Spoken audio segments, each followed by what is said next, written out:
頭起先來看這高雄岡山的空軍基地發生 T-344教練機失事的意外，有2個中校殉職去。其實這個任務是模擬發動機失效，所以到底是機械故障，也是講有其他的因素？因為這台 T-344的教練機呢是無烏壓巴的，所以軍事專家是表示講，除了人為、機械，也閣有天氣的狀況以外，動工的調派嘛是調查的重點。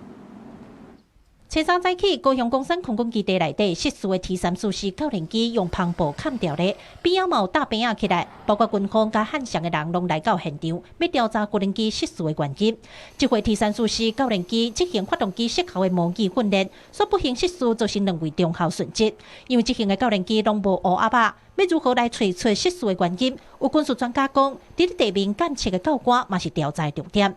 機場它跑道頭有一個叫飛輔室，就是飛行輔助室 ，mobile， 他們就有全程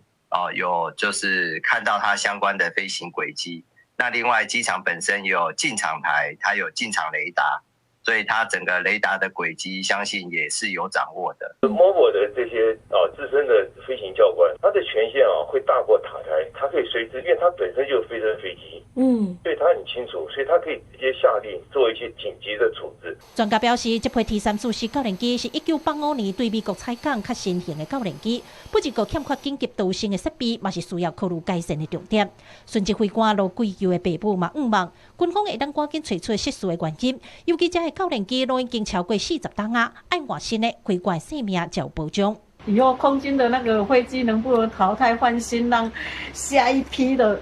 同學不要再有這種事情發生，